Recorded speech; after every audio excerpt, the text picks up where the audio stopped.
మొత్తం మీద హరీష్ రావు గారు కానీ కేటీఆర్ కానీ నోరు తెరిస్తే కేంద్రానికి మేము రూపాయి ఇస్తున్నాం, వాళ్ళు మాకు పావలా ఇస్తారు అంటారు. సో మరి మునుగోడులో కూడా ప్రజలు ట్యాక్సీ కడుతున్న సందర్భంలో ఎందుకు మునుగోడు డెవలప్మెంట్ కాలేదు, ఎందుకు ప్రభుత్వం డెవలప్మెంట్కు డబ్బులు ఇవ్వలేదని కూడా ప్రశ్నిస్తున్నారు. దీన్ని ఎలా చూడాలి?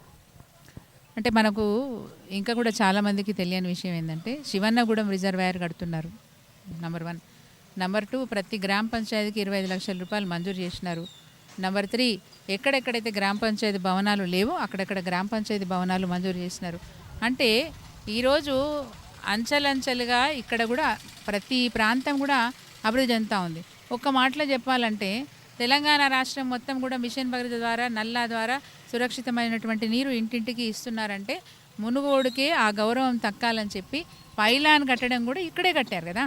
సో ఏ విధమైనటువంటి వివక్ష ఇక్కడ లేదు.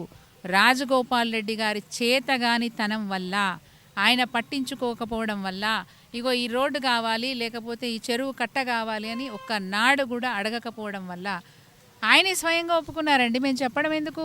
నేను ఓట్లు వేయించుకున్నాక 3.5 సంవత్సరాల పాటు నియోజకవర్గ ప్రజలని నిర్లక్ష్యం చేసినా అని బహిరంగంగా ఆయనే ఒప్పుకున్నారు. సో అది బాధ్యత ఎవరిది? రాజగోపాల్ రెడ్డి గారిది.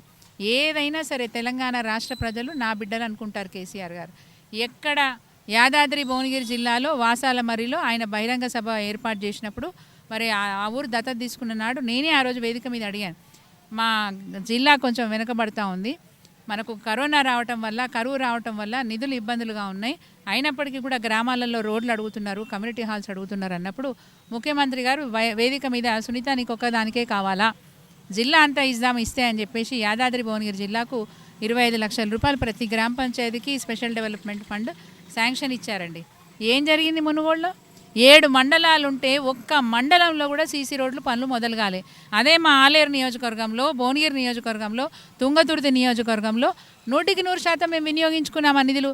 ఎందుకు వాడుకోలే ఇక్కడ ఉన్న ఎమ్మెల్యే? ఎందుకు వాడుకోలే ఇక్కడ ఉన్న ఎమ్మెల్యే? ఎమ్మెల్యేలు ప్రతి గ్రామానికి సంబంధించి ప్రతిపాదనలు పంపిస్తే కలెక్టర్ గారు వెంటనే శాంక్షన్ చేస్తూ ఉన్నారు, వర్క్స్ అయిపోతూ ఉన్నాయి. మా దగ్గర ఇప్పటికీ 70% పనులు అయిపోయినాయి. ఇక్కడ ఎందుకు కాలేదు అంటే కేవలం ఇక్కడున్న రాజగోపాల్ రెడ్డి నిర్లక్ష్యం వల్లే పనులు జరగలేదు. అందుకే అంటున్నా, మళ్ళీ మోసపోకండి, మళ్ళీ దగా పడకండి. మళ్ళొక్కసారి ఇంకొక తోలు కప్పుకొని వస్తూ ఉన్నాడు రాజగోపాల్ రెడ్డి. గుర్తుపట్టండి, మీకోసం పనిచేస్తున్న కేసీఆర్ గారి పార్టీకి, మీకోసం పనిచేస్తున్న కూసుకుంట్ల ప్రభాకర్ రెడ్డి గారికి ఓటేసి గెలిపించాలని చెప్పి కోరుతా ఉన్నాం.